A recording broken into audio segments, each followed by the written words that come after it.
210 minutes of high-octane, drama-filled football in Morocco for the semifinals of the 2026 African World Cup qualification playoffs.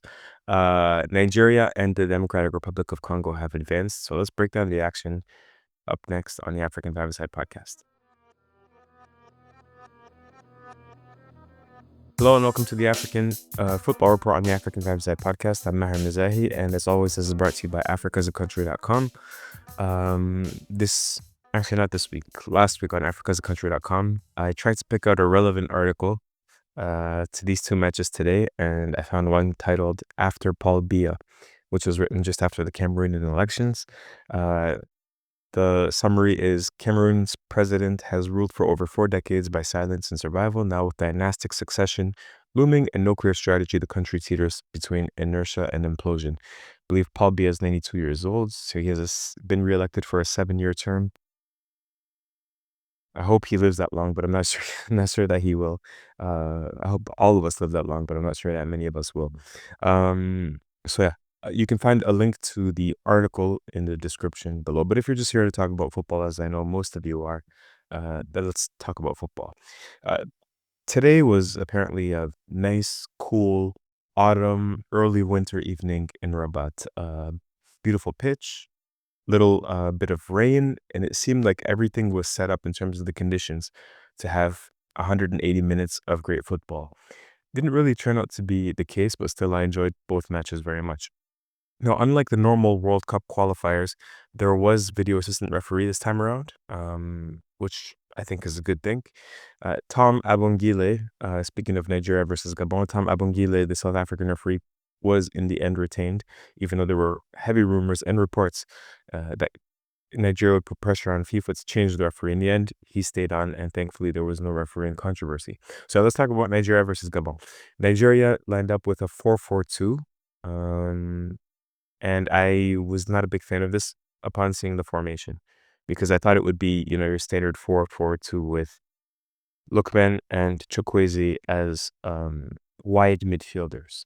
What ended up happening during the match was that 4-4-2 looked more like a 4-2-2-2 with Iwobi and Ndidi playing as a double pivot. Chukwueze and Lookman actually came in and sort of played as 2 number 10s, attacking midfielders in the half spaces. And then you had Akor Adams and Victor Osimhen. And the width came from the fullbacks, whether it was Zaidou Sanusi on the left or Bright Osei Samuel on the right. And actually, when it was lined up like that, I didn't mind it so much, because the important thing for me was to make sure, first of all, you don't leave yourself open in midfield. And because the 2 wingers tucked in, that happened to be the case. And the other thing was that I wanted Ademola Lookman really close to the strikers, particularly Victor Osimhen. And because he was moving central, that happened as well. So in the end, I didn't really mind the formation that much. The other thing that I was kind of wondering about, because the last time they played a 4-4-2, was Osimhen with Tolu Arokodare. And they were kind of occupying some of the same spaces at times. And I thought it was a little bit awkward in terms of their communication and their synchronization. This time around, it's Akor Adams and Victor Osimhen, and I thought they looked much more complementary, not necessarily occupying the same spaces. They seem to be on the same wavelength with their movements, and I thought it was a much better pairing. And Akor Adams, spoiler alert, but he came up clutch again. Gabon, not much to talk about. It was a typical 4-3-3. The only thing is that they started Royce Openda on the right wing, who didn't have a horrible match, considering he's playing in the 4th division of French football. But besides that, it was a fairly standard lineup with most of the players that we were expecting to play: Denis Boenga, Pierre-Emerick Aubameyang, Ibrahim Ndong, Andre Poko, Bruno Aquele-Manga, and so on and so forth. Now, in the first half, I thought Nigeria had a bunch of clear goal-scoring opportunities that they didn't convert. And that really is the narrative for the entire match. In the 3rd minute, Alex Iwobi gets on the ball. He floats the ball over the top. That Apindengoye, Gabon's right center back, Aaron Apindengoye, intercepts. And he tries to clear it. Ademola Lookman does a great job of closing down the space on him. Great closing speed. He blocks it. The ball falls to Akor Adams. This is in the 3rd minute. And Akor Adams opens up his body, tries to curl the ball around the Gabonese goalkeeper, Lois Mbaba, but he doesn't manage to do that. The goalkeeper saves it, and you can see Victor Osimhen already in the 3rd minute heated that he didn't pass him the ball. I don't think there was a real good angle to pass him the ball anyways, and he might have even been offside. But it's just funny to see Osimhen immediately in the 30th minute just yelling at his teammates. Um, in the 7th minute, I started to feel a little bit worried about Nigeria's right flank because they had Brett Osai Samuel over there who's playing very attacking. Um, and Gabon have an African Player of the Year nominee at left wing, Denny Boanga. And that's why I kind of wanted Benjamin Frederick to play as a right back and for Nigeria to use another center half, whether it's Tristakong, Semija, I don't know, somebody else alongside Calvin Bassey, so that we could have Benjamin Frederick, who, by the way, had another fantastic game, but we could have him one-on-one with Denny Boanga because in the 7th minute, Denny Boanga got loose twice on the left flank. And the first time, I think he should have won a free kick, actually, because Osai Samuel tripped him up just outside the box. And then in the 7th minute, he dribbles past Wilfred and Ndidi and goes down again. And I thought, man, this could be trouble. But thankfully, for Nigeria at least, that wasn't really the case for the rest of the match. In the 16th minute, Victor King James Osimhen, we're going to review that nickname at the end of the video. He has his first chance, and Adamo Lookman is in one of those central positions. So you could see that, again, that kind of positioning really suits him. And because he's in a central position, there's space out wide. Akor Adams drifts out wide on the left flank. Lookman plays it into him, and there's just sort of like a lofted cross to Victor Osimhen, who gets to the ball first, clashes with the Gabon goalkeeper, and the ball just goes just wide. But that's the that's the second clear goal scoring opportunity for Nigeria in 16 minutes. The first for Osimhen, and we're going to count these throughout the first half. In the 21st minute, 5 minutes later, Zaidu Sanusi, again, the fullbacks are taking those wide positions. Zaidu Sanusi is taking up the wide position, cuts the ball back into that sort of deeper half space to Alex Iwobi. He plays a lofted ball to Victor Osimhen, who gets his head on it, and he heads the ball down, and the goalkeeper makes a good goal line save. So second clear goal scoring opportunity for Osimhen, third for Nigeria. 23rd minute, 2 minutes later. So you can see this is an assault. It's a blitzkrieg from Nigeria. Ademola Lookman, again coming from a deep position, plays the ball to Victor Osimhen, who's peeling away from his center half, and he fluffs the shot. And that's more foreshadowing again. But this is third Victor Osimhen opportunity, fourth for Nigeria. And then in the 27th minute, Zaidu Sanusi again is wide. Lookman is in the half space this time instead of Iwobi. Lookman makes a run this time. He doesn't drop deep like Iwobi did. He makes a run to the line. He also puts in a left-footed cross. Osimhen rises highest. And again, there's another goal line clearance. I think this time the goalkeeper and defender. So 4 opportunities for Victor Osimhen, 4 clear goal scoring opportunities. He's at fault for not scoring at least 2 of those, in my opinion, and 5 for Nigeria in the first half. So it's not like they were not creating chances. They were just not converting their chances in the first half. Gabon really didn't do much. They had 2 opportunities. Most of them came from counterattacks. In the 36th minute, for example, Denny Boanga has a shot blocked on the counterattack, and then Reza Penda also has a shot blocked on the counterattack. And Benjamin Frederick finished the first half by closing down Pierre-Emerick Aubameyang twice, blocking any kind of dribbling that he was doing or crossing. At halftime, referee blows a whistle, and Alex Iwobi, I love watching the reactions. Alex Iwobi kicks the ball away. You could see that he was visibly frustrated. Adamo Lookman also looked kind of ticked off, and I can understand it because I think they realized that they'd been really wasteful. And in a match like this, you can't necessarily afford to be wasteful. The second half begins, and Denny Boanga has a free kick, and Aaron Apindengoyi, the player that turned the ball over in the first half and nearly gave up a goal for Gabon, he's tugged by Bray Osai Samuel. It's not called, and VAR for the very first time in these World Cup playoffs is utilized. Now, there's a little bit of debate online on if this was a penalty or if it wasn't a penalty. Nobody can deny that there was a tug on the shirt. The question is, was it a consequential tug on the shirt? Again, I don't know like the letter of the law rule, but it seems to me like it wasn't a really consequential one that was impeding his movement. And not only that, but the ball was like way over his head. I don't think it was a reachable ball as well. So I know, for example, in American football, those are factors for the referee to take into account. I don't know if it is for our kind of football as well, but I wouldn't, again, I would say like I would, as if I'm a referee, but I probably wouldn't have called that as well. Then Nigeria make in the second half. In the second half overall, there weren't as many clear cut chances. I thought it was a lot more cagey.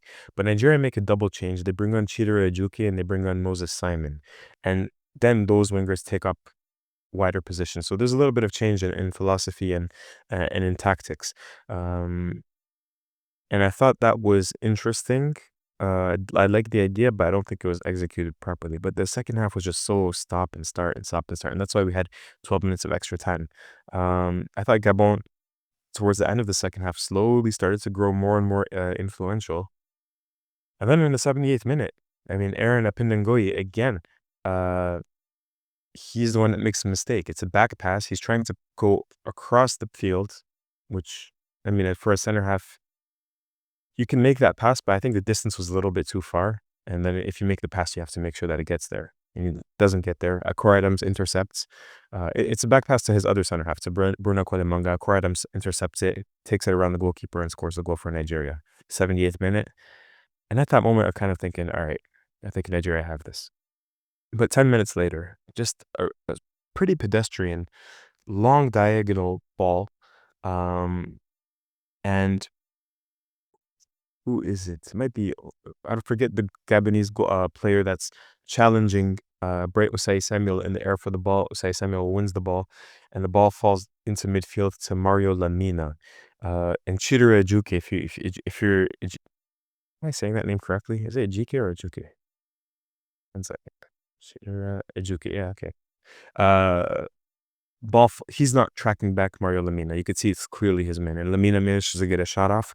It's deflected, I think off of Say Samuel, and goes in the 89th minute. And at that point, I'm thinking, because you could see it gave a huge lift to Gabon, I'm kind of thinking, you know what? I think Gabon have the advantage now. I think they're the ones that are more likely to win this tie now.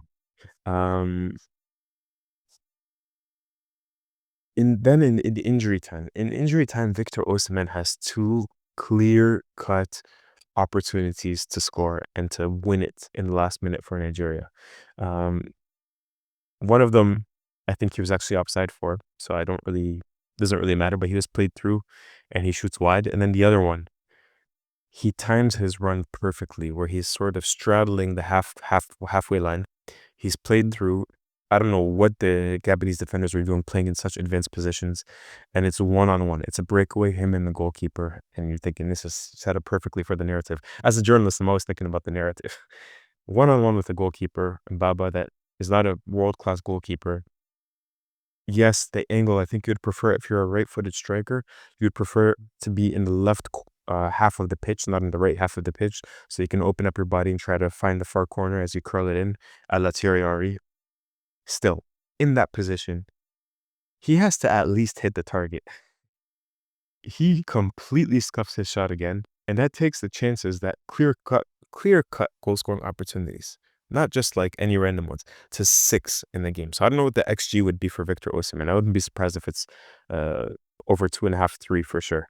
I mean, for those 90 minutes, there was no excuse for that. And you could see Eric Schell after that was just, I could see him having flashbacks to after 120 minutes. I gotta kill this mosquito. Got it.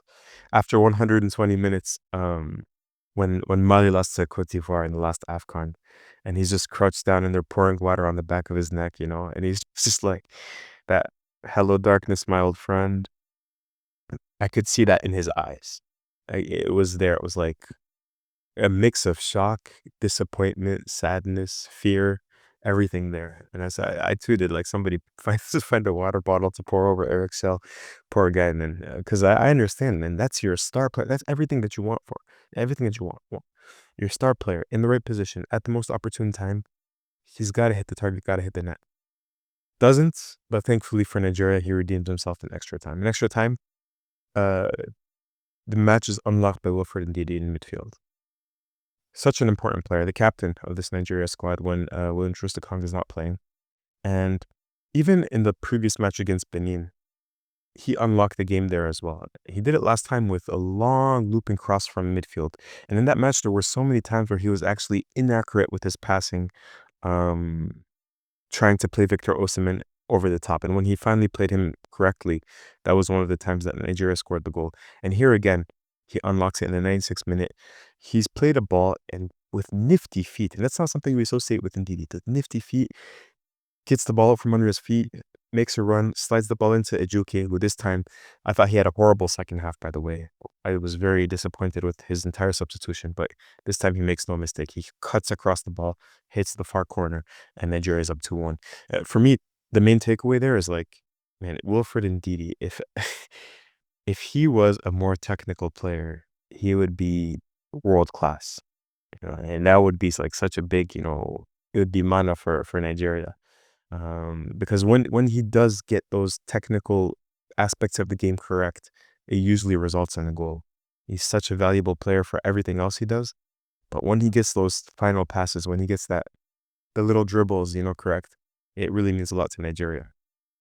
In 102nd minute, something similar. It's not Ndidi this time, but it's Benjamin Frederick, who's deserted his position of center half. He's come into midfield to dispossess a Gabonese player, dribble, plays Victor Osimhen in, and this time Victor Osimhen scores across Mbaba, sorry. And I thought, man, that must be such a relief to Victor Osimhen. That was my first thought. But Benjamin Frederick, does this guy ever have a bad game? I think I'm going to put him on the Mbokazi level for the South African center back level. I think these guys are the two hottest young center halves in Africa. I've watched 5 of his matches right now with the Nigeria Super Eagles. Every single time he's been Nigeria's best player after Victor Osimhen. And I think to myself, there's no way he can stay at that club Dender, even throughout the winter break. There has to be somebody that's going to come in and sign this guy. Yes, he's a little bit undersized for a center half, but man, he doesn't put a foot wrong. And then finally, in the 110th minute, Victor Osimhen puts his game to bed and makes it 4-1. It's a long ball, just like hopeful long ball, almost like from maybe 40 yards, and it's high in the air.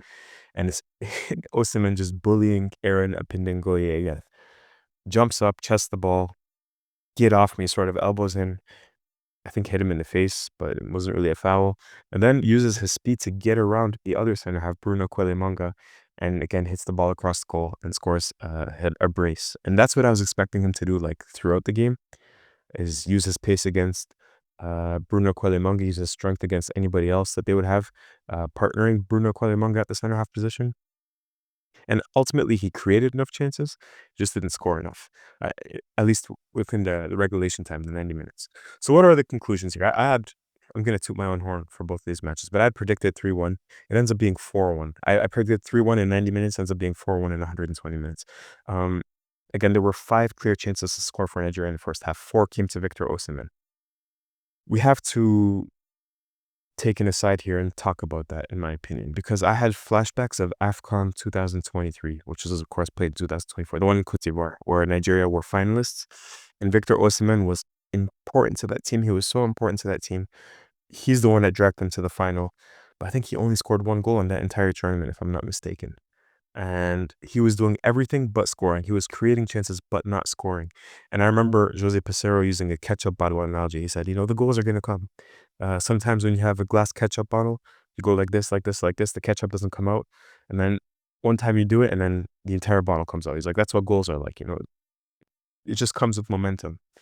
And they're not real. It just sometimes it feels like, particularly for the easy chances, it feels like sometimes you can squander the easy chances, and that doesn't do a lot for me in terms of my confidence in him. But just by the sheer volume of chances he creates, he can afford to miss some, but not this many, like in this match, in my opinion. So I'll give you an example. I think like Harry Kane gets 2 chances, he's going to score 2 goals. But Harry Kane doesn't really create chances, not too many chances at least. Victor Osimhen will create 5 chances and then score 1 goal, or 6 chances and then create 2. So you have to play him, right? And because he's the one that's creating those chances. But man, if he could just a little more finesse on the finishing, he would be even better than he is now, which is crazy to think of, because he has 5 goals in his last 2 matches. He has 10 goals in his last 10 matches for Nigeria. He's only 6 goals away from the great Rashidi Yekini for being the greatest ever goal scorer in Nigerian football history. So imagine that. Just just need him to focus in on his finishing for these final two matches. Obviously, there's going to be the final now against DR Congo, spoiler alert, and then uh, probably just one more match in the Confederation playoff in March of next year. Another conclusion that I have is Ademola Lookman was sneaky good, particularly in that first half in terms of chance creation. So I think he's not really been receiving a lot of praise. But if you see how many chances he created, go back and watch the highlights, particularly in the first half.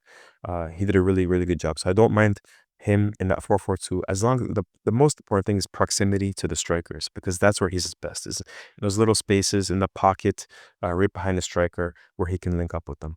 I also thought Stanley Nwabali was really good, in my opinion. Exuded a lot of confidence, except for one shaky moment when Pierre-Emerick Aubameyang nearly caught him out in possession. I think with a slide tackle, but he was really solid otherwise. And my final point is that I think Nigeria have to feel good now. They have to feel like, you know what, we're starting to learn how to play with one another. We have a clear identity. As long as they can remain healthy, uh, I think this team is now the favorite to qualify for the World Cup out of Africa.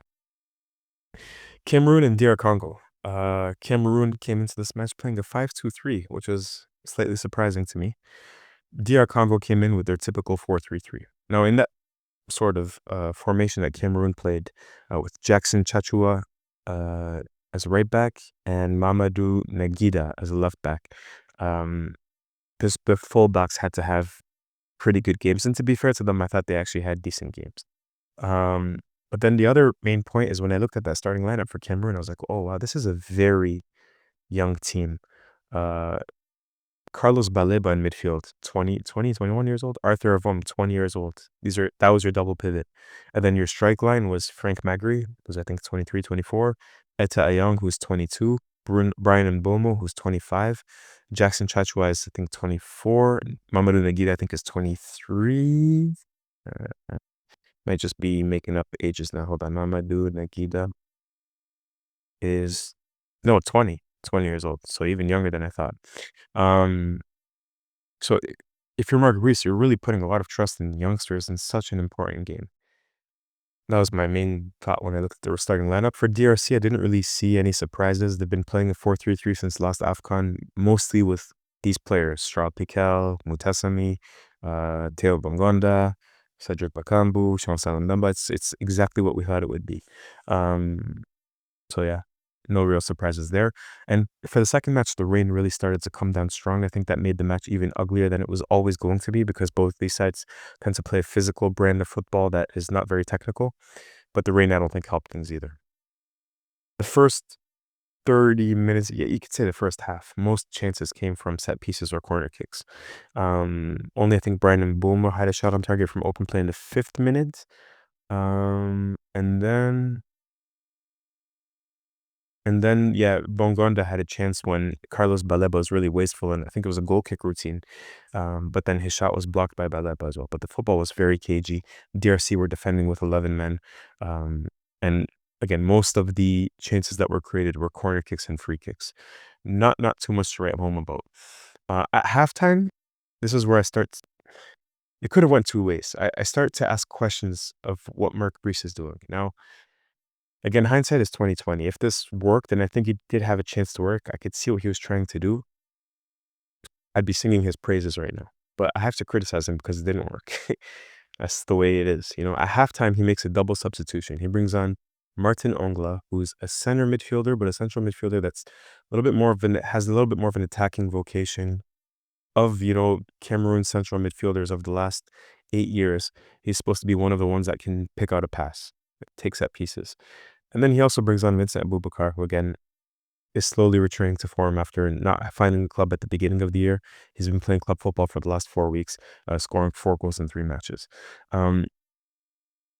And Carlos Baleba came off. I think that was one of the worst matches I'd ever seen him play, whether it's for Brighton or for Cameroon. Just, again, still a very young central midfielder, but I can understand why he decided to opt for Ongla instead of Baleba because of the experience. And Frank Magri, who did nothing in the first half, the striker, was taken off for Boubacar. So I can understand that double change. Okay, cool. But part of me was thinking, he's really rushed. He's really pressed. To make a double change like that at halftime, there's a lot of urgency here. And urgency is good. I love urgency. I don't think enough coaches coach with urgency. but it has to be, you have to know. I go back to that Fast and Furious analogy. When you're driving the car and you know they have that nitrous oxide, the NOS, if you hit it too early, it's not going to work out for you. You're going to lose the race. You have to know when to hit that super boost to bring on those substitutions at the right time in the match. I don't think the 45th minute was the right time there. And I don't think the double change that he makes a little bit later was the right players or the right time as well. So the second half comes, and I think Abubakar immediately proves that he should have started the match. I thought as soon as he came on, the hold-up play was better, and that brought the fullbacks into it. Jackson Chachua and Mamadou Nagida were much more active. In the 52nd minute, he gets a shot from 25 yards out, and I thought that was much better than anything Frank Magri did in the first 45 minutes. In the 60th minute, we get our first real goal-scoring opportunity. Nigeria had 5 in one half. We get one real goal-scoring opportunity, in my opinion, in the 60th minute in this match. And it comes from a turnover from Arthur Avom in central midfield. The ball finds its way, I think, to Joris Kayembe, who finds Noah Siddiqui, who slips Cedric Bakambu in. And it's Bakambu and Andre Onana. And Bakambu loves to...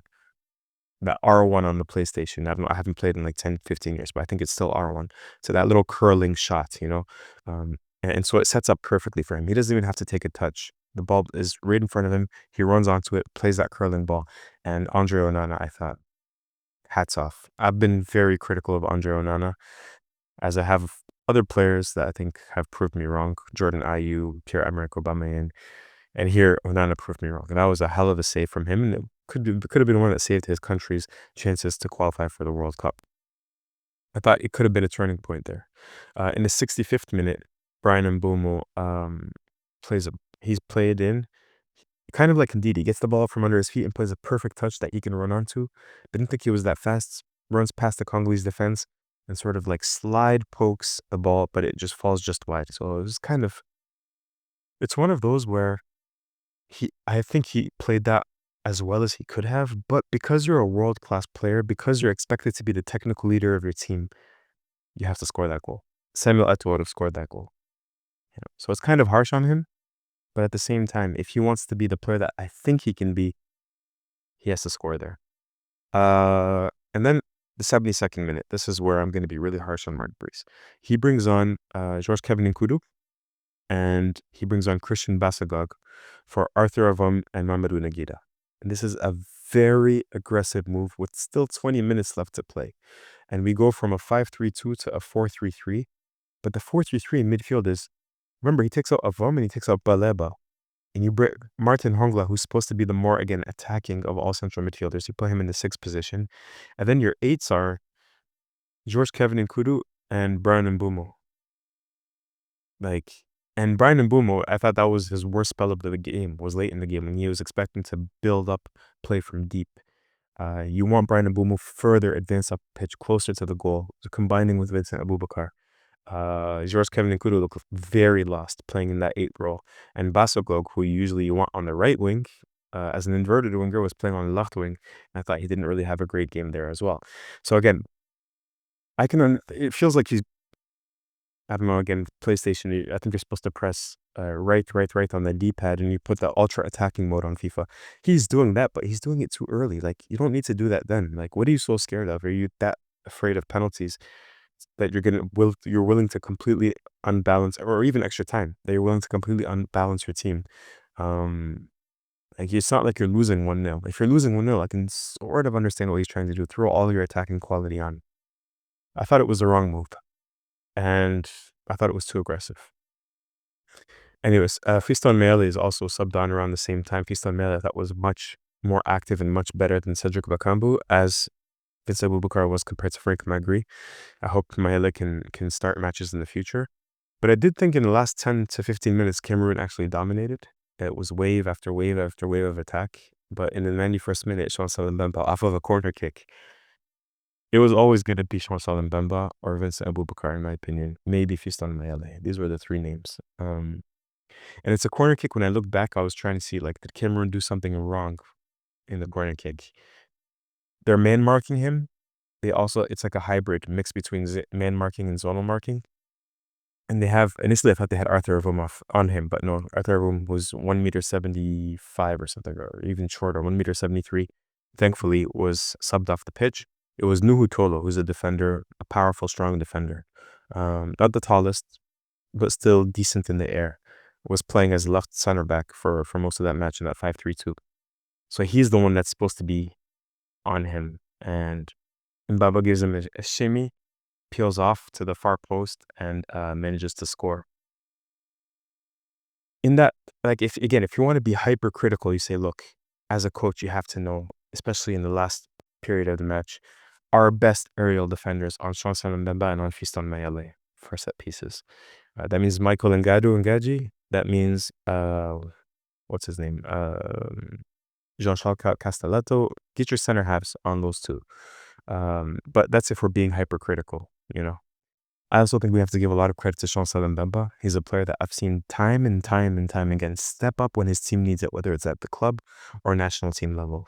The football that he's played, when he's played over the last 3 years, has been second to none. I think he's been a top 3 defender in African football. And his leadership, not many players, so a lot of players play with leadership, but it's vocal leadership. It's follow after me leadership. Very few have that, where everybody looks up to them and they're a mature leader on the pitch, like William Troost-Ekong. But then they also have the leadership that's follow me, look what I'm doing on the pitch. I'm also the best player for a team. And Chancellor Mbemba has combined those two very well again over the last 3 to 4 years. So 1-0. It's a dagger through the heart of Cameroonians. And my conclusions are, again, not to toot my own horn again, but I got this prediction right too. My conclusions are that Mark Brice, in my opinion, mismanaged the game with his substitutions. I see a lot of criticism online that he was too over-reliant on that 2017 generation, which is Ongla, Basogog, George Kevin Nkudu, Vincent Abubakar, Michael Ngado. Why are these players still like trying to help you qualify in 2025? I can understand that criticism, but again, he didn't start the match with them. He started the match with a very young generation. My main problem is the change that he makes in the 72nd minute when he's playing attacking midfielders as number 8s. And then also how they defended that set piece. For Cameroon, I also have one more observation. I think this is necessary. Like, obviously, it hurts to not go to the World Cup. It hurts a lot.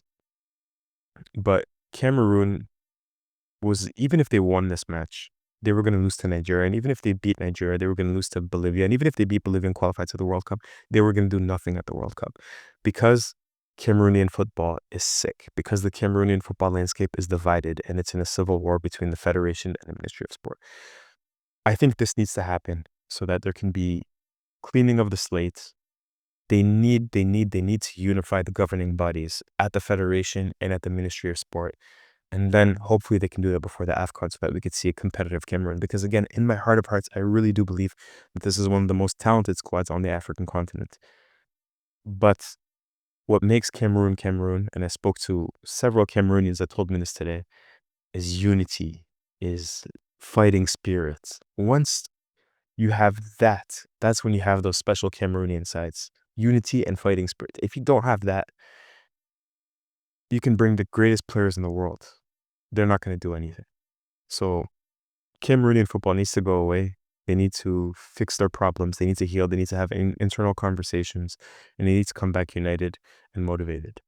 DR Congo, I didn't think were spectacular. I didn't think they were the better side on the day even. But the thing about this side under Sebastian Desabre is that they don't beat themselves. You have to beat them.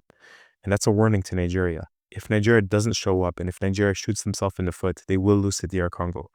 But I'm still looking forward to seeing some new additions. I think they've really made some great recruiting. They've really done some great recruiting, particularly in the defensive sector. Axel Twanzebe, Aaron Bissaka, and I'm really excited to see this Mario Strykens, who I think didn't really get FIFA clearance to play for DR Congo until 2 hours before the match, so that's why he didn't play, the attacking midfielder from Anderlecht. But I still think they're lacking a little bit of top class quality. Like Fiston Mayele is a great player and everything, but they're lacking like a Victor Osimhen. They're lacking Sadio Mane in his prime, Mohamed Salah, Riyad Mahrez in his prime. They're I think that's what's really missing. I think that's what's been missing from Congolese football really since since 2015, 2013. Hell, we can go all the way back, really, since, what was the guy's name in 1960? Paul Bonga Bonga? That's probably like the last world-class player they had. Um, so it's a shame for a country with that size with so much population. I think they should be producing more world-class talent. I think that's what's missing. They have everything else. The base is there. The fundamentals are there. They don't beat themselves. They just need that player that can unlock things, because you can't rely on Sean Sullivan but to score goals for you from set pieces all of the time. Some of the time maybe, but not all of the time. So yeah, that's a recap of a very exciting day of World Cup qualifiers. Now we have our final. We know it's going to be Nigeria versus DR Congo. We'll record a preview for that Friday evening or Saturday morning for the match, which will take place, I think, on November 18th. So yeah, if you've enjoyed this, please subscribe, please comment, please leave a like. Let me know what you thought of both of those matches, and I'll speak to you all very soon. Peace.